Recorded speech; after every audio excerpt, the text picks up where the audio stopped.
Hola, soy Mauricio José Schwartz y esto es El Rey va desnudo.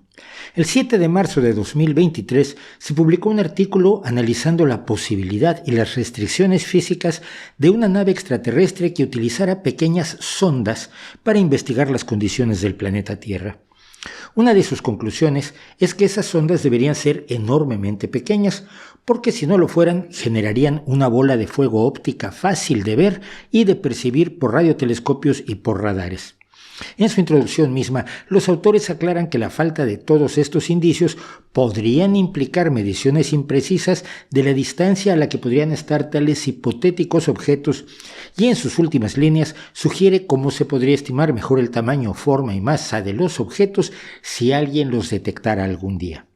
Claro que eso no fue lo que dijeron los medios.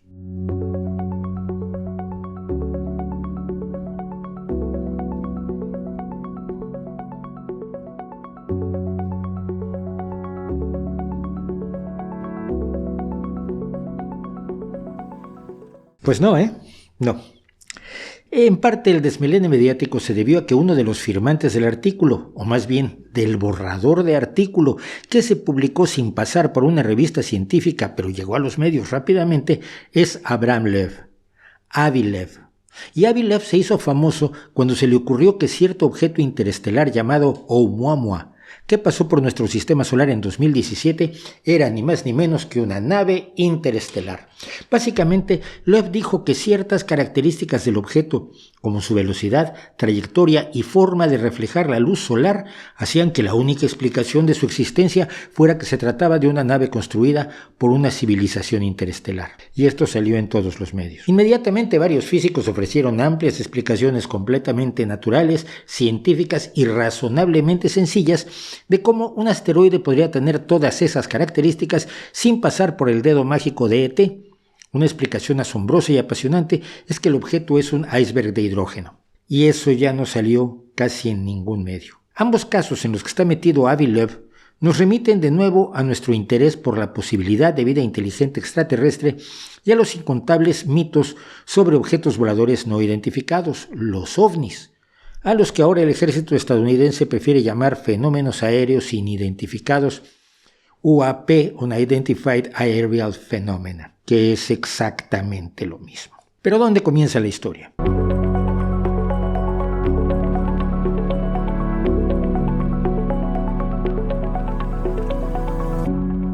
Mi historia personal con esto comienza cuando soy adolescente y el mundo está efervesciendo con historias sobre ovnis, así que me interesé por investigarlo y llegué a ser parte de la redacción de Contactos Extraterrestres, donde investigamos algunos casos que resultaron todos ser fácilmente explicables. A lo largo de los años después me ha tocado analizar varios casos, ninguno de los cuales ha resultado ser inexplicable o explicable solamente mediante naves extraterrestres. La historia de los ovnis, por su parte, comienza un poco más atrás. Estamos en Samosata, Siria, en el siglo II, por entonces parte del Imperio Romano, y nos encontramos con Luciano, un escritor que trabajaba en griego y gustaba de pitorrearse sarcásticamente de la superstición, las prácticas religiosas y la creencia en lo paranormal. Quizás por eso me cae bien, vaya usted a saber. Luciano, al que por su lugar de nacimiento llamamos Luciano de Samosata, escribe entonces su obra más famosa, la antecesora de toda la ciencia ficción, una historia verdadera donde se produce el primer viaje a la luna, mismo que hacen el narrador y sus amigos a lomos de un tornado que los arrebata, y luego se ven implicados en la guerra entre Endimión, rey de la luna, y Faetón, rey del sol, para ver quién colonizaba la estrella de la mañana, o sea Venus. Ambos ejércitos tienen seres híbridos extrañísimos en sus filas, que son los primeros extraterrestres de la historia de la fantasía, ni más ni menos. Extraterrestres que siempre han sido utilizados para satirizar, analizar o denunciar vicios, instituciones y peculiaridades humanas, que es lo que hace la ciencia ficción, por supuesto, porque no habla de seres extraterrestres a los que no conocemos, sino que los usa como pretexto. La novela de Luciano contiene muchos viajes más extraños y maravillosos, pero de momento nos quedamos con sus aliens. Sin Luciano quizás no tendríamos a Avi Loeb diciendo chorradas, a Iker Jiménez enriqueciéndose y a Erich von Däniken hubiera tenido que seguir cayendo en la cárcel por sus pequeños delitos en lugar de ganarse la vida con sus grandes mentiras. A partir de Luciano, muchos escritores retomarían la idea para sus propias obras de ficción, es decir, de fantasía. Quiero decir, de imaginación, no reales, no basadas en una historia real, no testimoniales. literatura. Hay extraterrestres y viajes espaciales en Las Mil y Una Noches, en El cuento del cortador de bambú de la China del siglo X, en La ciudad del sol de Tommaso Campanella en 1623, en el Somnium Astronomicum o sueño astronómico del astrónomo Johannes Kepler, en La historia de los imperios del sol y de la luna de Cyrano de Bergerac y en muchísimas obras ficticias a lo largo de la historia. Pero en todas ellas, los seres humanos van a donde están esas formas de vida imaginarias.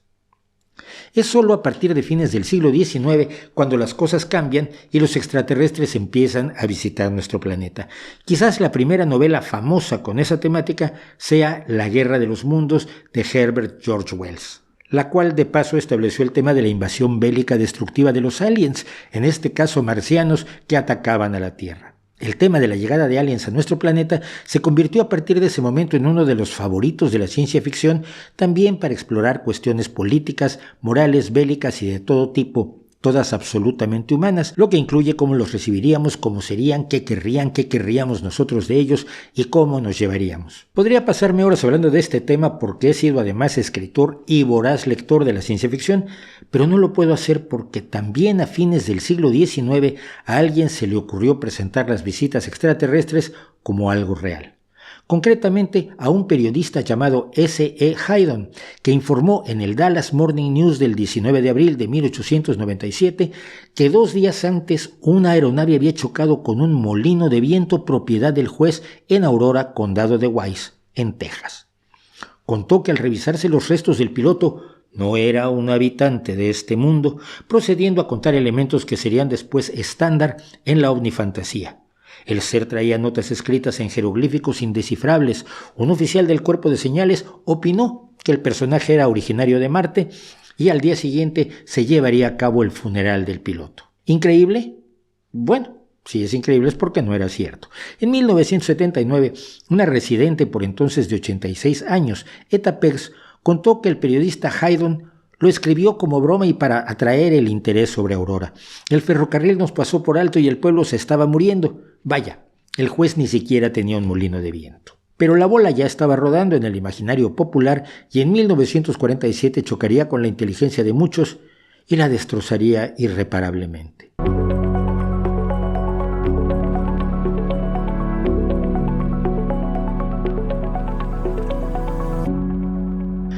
Durante toda la historia humana la gente ha visto cosas en el cielo y siempre las ha interpretado según los cánones de su cultura, es decir, de su lugar, sus conocimientos y su tiempo.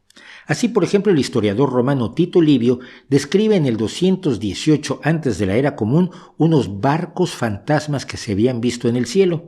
Y casi 300 años después, en el 65 de la era común, el historiador Flavio Josefo habla de carrozas que volaban por las nubes.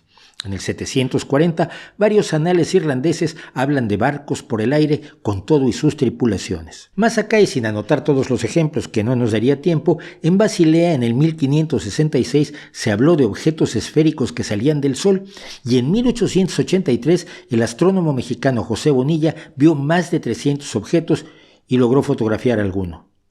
Bueno, uno, este. No vamos a tratar de desentrañar qué vio esa gente, porque con los datos que nos han dejado no hay forma de saberlo, y por lo tanto también especular que eran naves extraterrestres tripuladas por seres inteligentes, NETSI, es tan válido como decir que eran dragones capaces de cambiar de forma o Pokémons recién salidos del huevo. Vamos, que eran ovnis, objetos voladores no identificados, cosas que se desplazaban por los aires y que los que veían no sabían qué eran. Repito, nadie sabía qué eran. No había datos, evidencias o información suficiente como para saberlo hoy.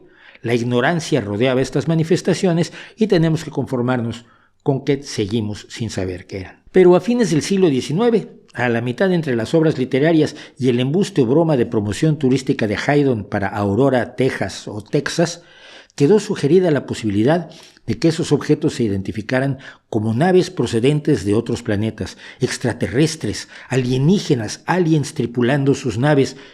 Había una nueva forma de identificar en la imaginación a los objetos no identificados de acuerdo a la cultura del momento.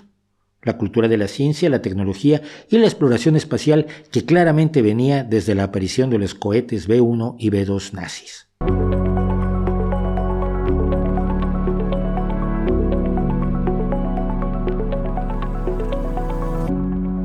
El 24 de junio de 1947, el piloto privado Kenneth Arnold viajaba entre dos localidades del estado de Washington cuando vio una serie de luces cerca del monte Rainier y determinó que provenían de unos objetos voladores que viajaban en formación.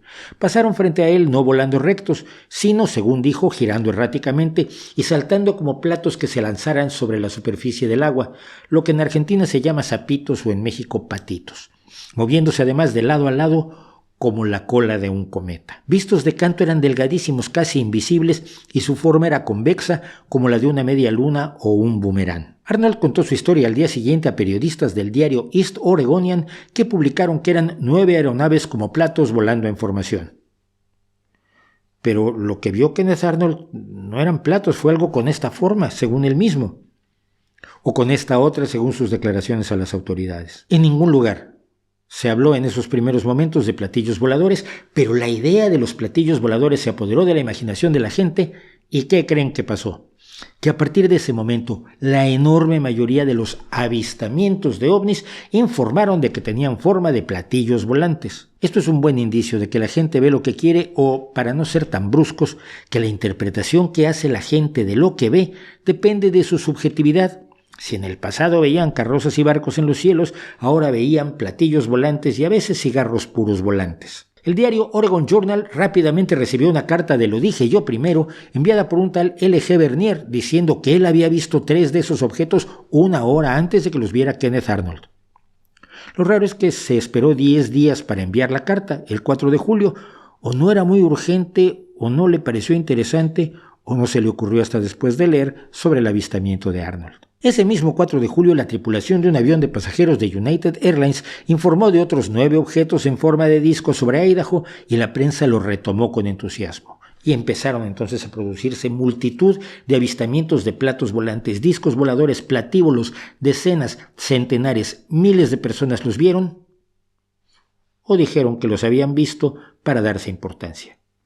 El ejército dijo que lo investigaría, los políticos dijeron que protegerían a la población y cosas así. Los medios de comunicación empezaron a buscar testigos de avistamientos para vender más periódicos y estos testigos empezaron a salir desde abajo de las piedras. Y para remate, el 8 de julio, un diario de la pequeña localidad de Roswell informó que un plato volante había sido capturado por el campo aéreo militar de Roswell. Una exageración, cuando menos, pues las fotos dejan claro que lo que se recuperó fueron restos de papel metálico y palitos y goma. Pero antes de seguir con este caso, uno de los más famosos y de los más claramente desacreditados de la historia, un poco de realidad, un poco de historia y un poco de tocar tierra.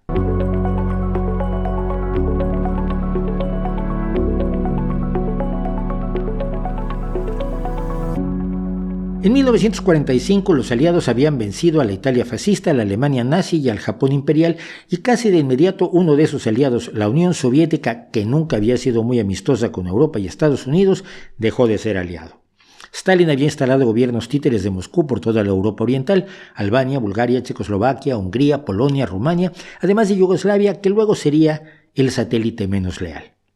La Unión Soviética estaba empeñada además en la creación de su propia bomba atómica, espiando con bastante descaro a los estadounidenses, y la idea de que la tarea fundamental de un país comunista era demoler el capitalismo en todo el planeta dominaba su pensamiento estratégico, además de cierta paranoia que siempre había sido parte de la visión rusa del mundo. El 5 de marzo de 1946, Winston Churchill pronunció un discurso en Estados Unidos en el que anunció que una cortina de hierro había caído sobre Europa, dividiéndola en 2 bloques. 5 días después, el 10 de marzo, el escritor y periodista George Orwell, que 2 años después se haría famoso por su novela 1984, escribió: Después de la conferencia de Moscú de diciembre pasado, Rusia ha empezado a hacer una guerra fría contra Gran Bretaña y el Imperio Británico. Quedaba así consagrada la idea de la Guerra Fría. Los otros aliados, por su parte, sobre todo Estados Unidos, se empezaron a ocupar en derrocar gobiernos que simpatizaban con la Unión Soviética en países como Grecia y Corea para instalar gobiernos más amistosos con ellos. Como en este canal ya contamos la historia de la Guerra Fría, vamos a centrarnos en lo que esa Guerra Fría representaba para los estadounidenses comunes.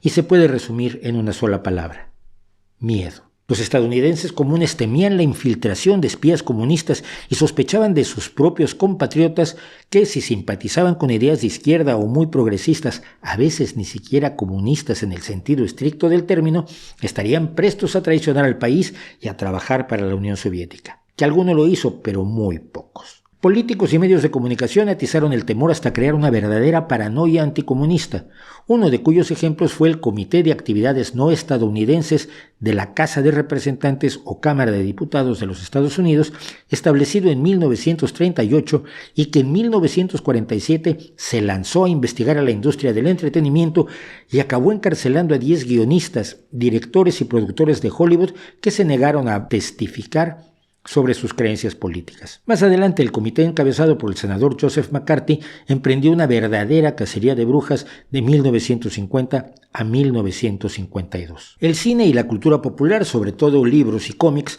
se harían eco de esa paranoia anticomunista que se multiplicó a partir de que en 1949 la Unión Soviética realizó su primera prueba nuclear. El enemigo ahora tenía también el arma definitiva. Si la guerra se calentaba, esto podría significar la destrucción de ambos contendientes. Este miedo era más intenso en los Estados Unidos que en la Unión Soviética porque este primer país jamás había vivido una guerra en su propio territorio, al menos una invasión. Los ataques a los que se había visto sometido habían sido limitados y algunos de ellos casi chuscos. Primero, una incursión de parte del ejército de Pancho Villa en el poblado de Columbus, Texas, del 8 al 9 de marzo de 1916, con saldo de 8 civiles y 7 soldados estadounidenses muertos. Luego, de manera más memorable y mucho más relevante, el ataque japonés a la base naval de Pearl Harbor en Hawái el 7 de diciembre de 1941, que dejó unos 2.300 soldados estadounidenses muertos y lanzó al país a la Segunda Guerra Mundial. Pero al menos había sido una isla y no los Estados Unidos continentales. Y como parte de esta guerra, el 9 de septiembre de 1942, un planeador japonés arrojó bombas incendiarias sobre un bosque en Oregón sin provocar víctimas. Y nada más. En cambio, las naciones de la Unión Soviética, especialmente Rusia, conocían la guerra de cerca y frecuentemente. De hecho, habían pasado buena parte de su historia en acciones bélicas, ya fuera en la conquista de amplios territorios o la defensa contra invasores como Napoleón o Hitler. Así que el miedo a ver la guerra en territorio estadounidense era enorme entre su población y produjo esa paranoia que hizo crisis en los años 50 y 60, pero que en realidad no terminó sino hasta la caída de la Unión Soviética en 1991. La idea de una invasión extraterrestre como las presentadas en la ciencia ficción, primero literaria y luego cinematográfica, encajó perfectamente con la paranoia de la Guerra Fría y se trasladó con eficacia a todos los países fuera de la órbita de la Unión Soviética, América, Asia, África, Europa, Japón.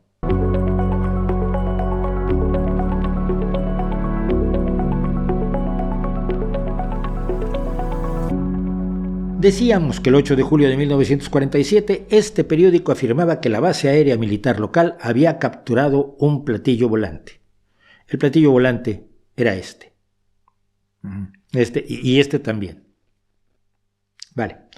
No parecen trozos de una nave capaz de surcar los vastos espacios intergalácticos. Parece papel plateado sostenido con unos palitos. El ejército al parecer tenía algo que ocultar y lo primero que se le ocurrió a alguien decir es que habían capturado un disco volador. Brillante estrategia que solo se puede explicar mediante la inteligencia militar, que es una contradicción en términos. De inmediato se dieron cuenta de que su estrategia llamaba más la atención que alejarla y en el siguiente comunicado, cuando vieron que ya había fotos, dijeron que era un globo meteorológico. Los periodistas quedaron avergonzados viendo que parecía más un globo que una nave de altísima tecnología y todo el mundo olvidó el asunto hasta nuevo aviso. Entretanto, el caso de Arnold y el de los tripulantes de la United Airlines dispararon lo que se conoció como la primera oleada ovni de la historia. De pronto todo el mundo empezó a ver discos volantes. Solo en Estados Unidos, en 1947, hubo 800 informes de avistamientos ovnis. El año anterior no había habido ninguno. Y el gobierno y el ejército tenían que tomárselos en serio porque se temía que los soviéticos tuvieran una tecnología aérea superior que pusiera en peligro la seguridad de Estados Unidos, y desde 1949 además se hizo indispensable estar alertas a un posible ataque nuclear de la Unión Soviética, al menos para responder con un correspondiente contraataque nuclear que vaporizara buena parte del planeta y dejara otra buena parte totalmente inhabitable. Es imposible intentar siquiera una relación somera de los miles y miles de avistamientos que en todo el mundo se fueron dando en años posteriores. Muchos de ellos fácilmente explicables, otros inexplicables o por su rareza o por la falta de datos necesarios para intentar su identificación. Cuando alguien te dice, un día yo estando en Sevilla vi un objeto así, dime qué era, pues es difícil responder. Aunque hubiera muchas personas que mentían para obtener notoriedad, aunque hubiera muchos miopes o distraídos que confundían un pájaro, un globo o un avión, o a Venus o a Júpiter con naves extraterrestres, era claro que muchas personas efectivamente habían visto algo que volaba y que no sabían qué era. OVNIs, pues. Y eso había que investigarlo.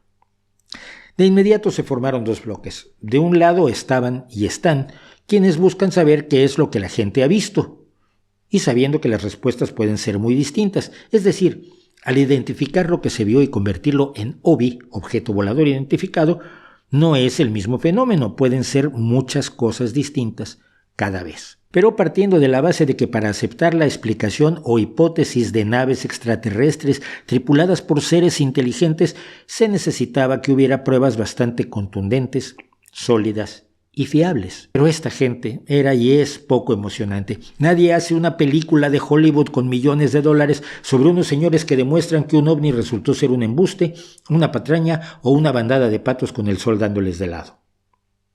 Mucho más interesante era el otro bando, los ufólogos, damas y caballeros empeñados en demostrar que todo lo que todo el mundo veía y no identificaba era una sola cosa: naves extraterrestres tripuladas por seres inteligentes, claro. Es decir, ya traían la respuesta preparada de casa, y cuando alguien ponía en duda sus argumentos, porque siempre tenían argumentos, nunca tenían pruebas sólidas, solo vagas evidencias y enérgicas palabras, respondían siempre: demuestra que no era una nave extraterrestre, y se quedaban más contentos que un ratón encima de un queso, porque su firme creencia, que llegaría a derivar incluso en religiones ovnilátricas, era tal que no necesitaba evidencias, que es lo que pasa con cualquier otra religión. Algo que no se puede pasar por alto es que cada caso, fuera un embuste o fuera la sincera convicción de haber visto algo extraño o algo extraterrestre, era de inmediato abordado por comandos de ufólogos, misteriólogos y gente con ganas de vivir sin trabajar, que escribían artículos en cientos de revistas especializadas o en la prensa general, escribían libros, miles, cientos de miles de libros, se dejaban entrevistar en radio y televisión como investigadores y expertos, aunque no lo fueran ni para un disfraz de Halloween, daban conferencias sobre los extraterrestres y centraban su modelo de negocio en la afirmación de que al menos los casos que ellos estudiaban eran todos absolutamente genuinos. La mayoría de estos presuntos investigadores en realidad no investigaban nada. Ellos creían sinceramente, o les convenía creer, que los extraterrestres ya estaban entre nosotros, entrevistaban a alguien que decía que así era y se quedaban muy satisfechos. A algunos el hecho les daba igual siempre y cuando sonara la caja registradora. Y a algunos el hecho les daba igual siempre y cuando sonara la caja registradora, aunque para ello tuvieran que adornar un poco el relato. Y es lo que pasó con el caso de Roswell. El globo que había caído tenía el nombre NYU Vuelo 4, NYU por la Universidad de Nueva York, New York University, que estaba llevando a cabo junto con el ejército un proyecto, el Mogul, para detectar por sonido las explosiones nucleares soviéticas. Este globo experimental se lanzó el 4 de junio y se escacharró 4 días después junto a Roswell, con su cuerpo metalizado, sus aparatos, sus reflectores y demás cosas que no tiene un globo meteorológico. Pero en 1978, un exfísico nuclear convertido a la religión y el negocio de los ovnis, Stanton Friedman, que ya llevaba unos años viviendo del asunto, volvió al caso Roswell y se inventó una historia extraordinaria de un gran plato volante estrellado con varios tripulantes a bordo que habían muerto y se los habían llevado a Roswell, donde los tenían en salmuera. Una historia digna del cine, para lo cual ofrecía 0 pruebas. Eso sí, ofrecía los testimonios de algunas personas que durante 31 años no habían hallado interesante hablar. y que ahora hablaban de una nave y de unos cuerpos de ETs. Bueno, eso fue hasta 1980 cuando se empezó a hablar de los cuerpos. Pero los creyentes se la tragaron como si fuera un flan y llevaran meses sin probar el postre. Hasta que en 1995 un embustero llamado Ray Santilli llegó a publicar un video de una supuesta autopsia de un alien en Roswell. El video era tan enormemente ridículo, tan lleno de anacronismos y con un alien tan obviamente de goma que solo los más delirantes o los negociantes más desenfrenados lo dieron por cierto. El asunto de Roswell quedó más bien como folclore que como asunto medianamente serio, pero la conspiranoia permanece, porque qué bonitas son las conspiranoias.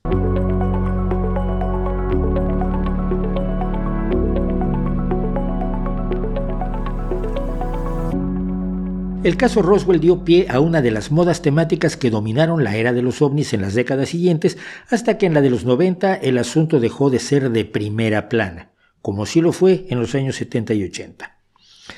Es el tema de los desplomes de naves intergalácticas de tecnología avanzadísima capaces de surcar distancias enormes, pero probablemente tripuladas por ineptos que se estrellan en cualquier lado. En Pensilvania en 1965, en Nueva Escocia en 1967, en Puebla, México en 1977 o en Suffolk, Inglaterra en 1980. No se sorprenderá a nadie, por supuesto, si resulta que nunca hubo restos de ninguna de estas naves espaciales, de sus motores, de sus aparatos, nada. Cuando había restos resultó que eran satélites caídos en mal lugar o incluso cuando mucha gente vio la caída del objeto, era la tercera etapa del cohete que lanzó un satélite como el Cosmos 929, que fue exactamente lo que cayó en Puebla en 1977, como demostraron investigadores de verdad 13 años después. Pero cuando los extraterrestres no se estrellaban a lo bobo, descendían suavemente para darse una vuelta por el bosque o algo así y dejaban, se supone, lo que algún presunto investigador llamó nidos de ovnis, una marca redonda en el suelo. Esto inspiró a dos bromistas británicos, Doug Bauer y Dave Chorley, a usar sus conocimientos de geometría para hacer círculos en campos de trigo en el condado de Wiltshire, Inglaterra, en 1976, aplastándolos con un tablón sostenido por dos cuerdas. Rápidamente aparecieron presuntos investigadores a los que les gustaba que llamaran cerealólogos, por cuanto los círculos aparecían en campos de cereales, ¿no? Y también aparecieron otros entusiastas con diseños geométricos más alambicados, apuestas entre grupos de estudiantes de diversas universidades y otros que se pusieron a hacer círculos más complejos, mientras los cerealólogos hablaban de energías misteriosas que nadie podía medir. Esta moda perdió bastante seriedad cuando Bauer y Chorley confesaron en los años 90 e hicieron una demostración pública de cómo preparar los diseños y hacer los círculos en sí. Y sobre todo cuando una empresa se dedicó a vivir honradamente de los círculos, Circle Makers, creadores de círculos que en 2004 ya producían maravillas extraterrestres como esta. Pero si los ETs aterrizaban, igual no era solo para pasearse por el bosque, que es muy agradable, sino también para darles importantes mensajes a los seres humanos. Nació así el fenómeno de los contactados que recibían estos mensajes y que generalmente eran del tipo pórtense bien y cuiden el medio ambiente. Pero nunca cosas útiles como mira, toma los planos para un reactor de fusión nuclear que permite que dejen de quemar petróleo para cuidar el medio ambiente, o mira, la cura del cáncer es esta, llévatela. Miles de personas vivieron y salieron en los medios diciendo que estaban en contacto con los extraterrestres, ya sea porque se habían encontrado con ellos o porque se comunicaban con ellos telepáticamente. Ahora trata de demostrar que eso no es cierto. Pero en 1961 se inauguró otra forma de contacto con la presunta abducción extraterrestre de Betty y Barney Hill, una pareja interracial que vivía bajo la presión de unos Estados Unidos que estaban en la era clave de la lucha por los derechos civiles de los negros. Betty empezó a soñar que los habían secuestrado unos extraterrestres y poco a poco fue creando falsas memorias a partir de un capítulo de la serie Outer Limits que había visto en la televisión y donde aparecía el alien que luego Betty describiría. Este alien. Aunque la historia de ambos fue pronto desacreditada, aunque los creyentes por supuesto críticamente la aceptaron sin cuestionarla, a partir de entonces se sucedió una cascada interminable de personas que afirmaban haber sido secuestradas por extraterrestres y, como el sexo vende, sometidas a procedimientos relacionados con sus órganos sexuales. Ninguno de ellos pudo aportar ni una prueba de sus afirmaciones, ni un conocimiento nuevo, ni explicar por qué los aliens secuestraban a personas para operarlas y a obtener información que habrían conseguido leyendo un buen libro de anatomía y fisiología. El fenómeno también dejó casi de presentarse en la década de los 90, aunque todavía surgirá alguien que diga que los secuestraron los extraterrestres. Pero a ver, si los extraterrestres vinieron a la Tierra en 1947, o como decía un chachachá de 1957, los marcianos llegaron ya, pues igual llegaron en el pasado, y todo el pasado podía explicarse con extraterrestres, desde las pirámides hasta todas las civilizaciones de gente de piel oscura, que seguramente no eran tan listos como para hacer todo eso. Esto fue lo que decidió contar un delincuente menor que, purgando una de sus varias condenas de cárcel por desfalco, retomó una teoría delirante del gran libro de los embustes del New Age, El retorno de los brujos, de Jacques Berger y Louis Pauwels, y escribió el primero de muchos de sus libros sobre los antiguos astronautas, reinterpretando toda la historia antigua de civilizaciones no europeas como resultado de las visitas de aliens, los mayas, los aztecas, los incas, los egipcios, todos. El negocio le resultó tan jugoso que todavía hoy se calcula que le quedan como $30 millones, y por supuesto esto hizo que se multiplicaran los autores y libros que explicaban distintos hechos arqueológicos o históricos como visitas extraterrestres. Tengo que decir que ninguno de ellos ha producido ninguna evidencia, aparato, resto tecnológico o conocimiento extemporáneo que sugiera que sus especulaciones tienen más objeto que vender libros y documentales y conferencias. Pues lo digo.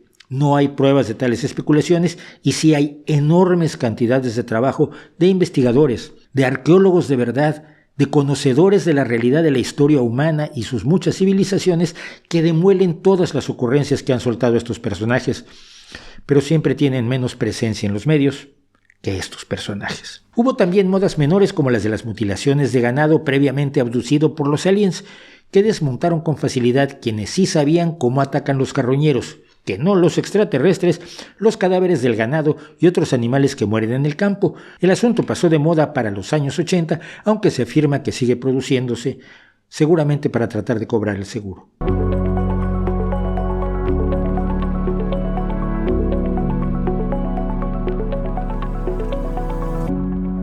¿Todos los que se han relacionado con el tema OVNI, todos los testigos, todos los contactados, son embusteros? No.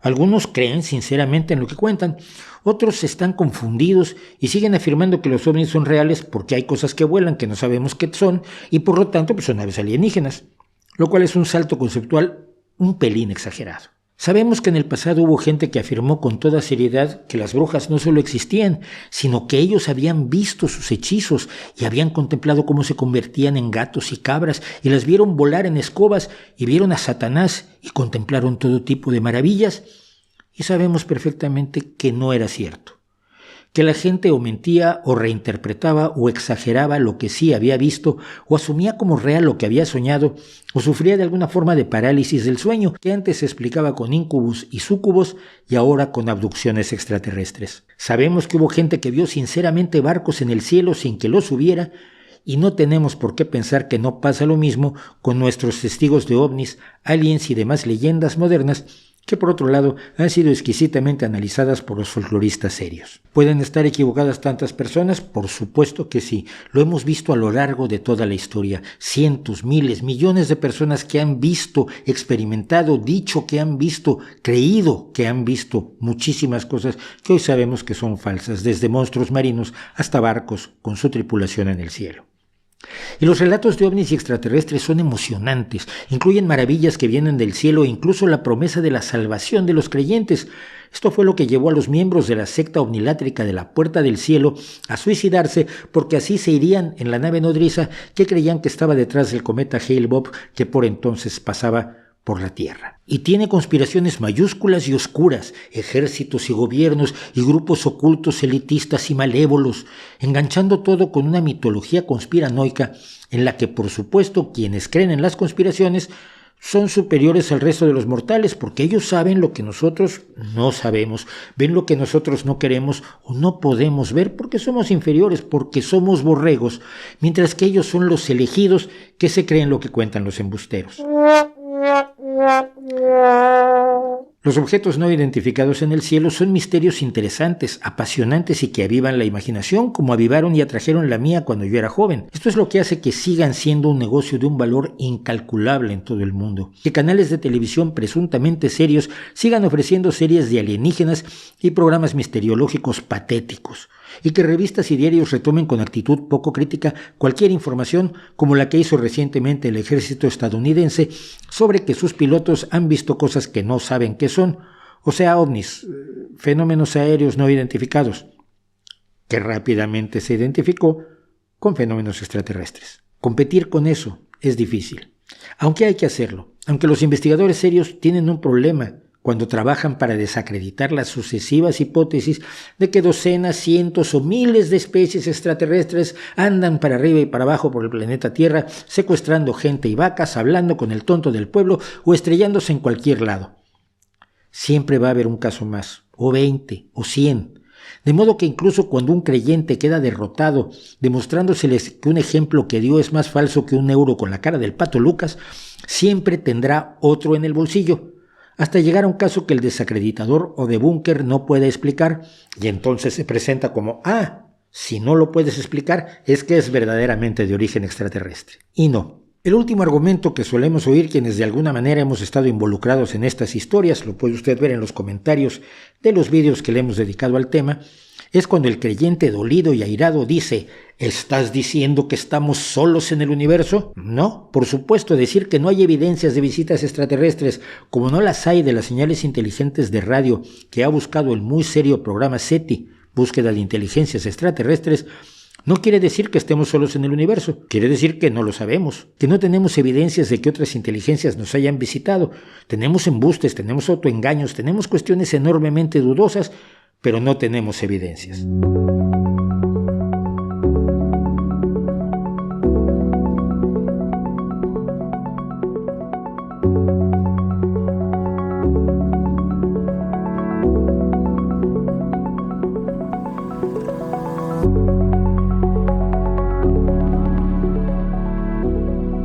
Quizás en algún lugar de este universo y en algún momento o momentos de su historia de 13.800 millones de años se haya producido vida en otros planetas, incluso vida inteligente, incluso vida que pueda viajar fuera de su atmósfera. Eso no significa que así haya ocurrido. Es más, los datos y el conocimiento que tenemos del universo nos dicen que si todo esto hubiera ocurrido, que es muy probable, sería mucho más improbable que nos encontraran y más que nos visitaran, considerando las limitaciones al viaje que impone la velocidad de la luz y el tamaño del universo, que es inimaginable para nuestros cerebros, que han evolucionado cuando mucho para buscar frutas maduras y cazar animales alimenticios sin perder la vida en el proceso. Esto desalienta tanto a los creyentes, que no son otra cosa que creyentes, y le representa tanto riesgo de pérdida de ingresos a los negociantes, que son muchos, que se le oponen argumentos pobres como ¿qué tal que pueden viajar más rápido que la luz? ¿Qué tal que no? ¿Qué tal que puedes volar agitando los brazos? Mientras no podamos demostrar que ocurre, mientras no lo veamos, mientras no lo hagas, es mera especulación filosófica para escudarse contra datos, hechos y conocimientos molestos. Si usted quiere especular sobre vida en otros planetas, pues resulta mucho más recomendable que entre a la literatura de ciencia ficción, que nos aporta emociones, reflexiones, especulaciones y material para pensar un buen rato sin tratar de convencernos de que sus sueños son reales. Disfrutemos de la fantasía, pues, pero teniendo claro que no es lo mismo que la realidad. Los niños, más o menos a los 8 años, empiezan a tener clara la diferencia entre el mundo de la imaginación y el universo real. Resulta muy penoso que haya personas de mucho más de 8 años que sigan siendo incapaces de distinguir la diferencia. Y resulta indispensable luchar para que todo mundo aprenda a hacer esa diferencia por su bien, por el bien de su cartera, por el bien de su apreciación del universo en el que viven, de ellos mismos y por lo que pueden enseñarles a los hijos que en un momento dado puedan tener. ¿No cree usted?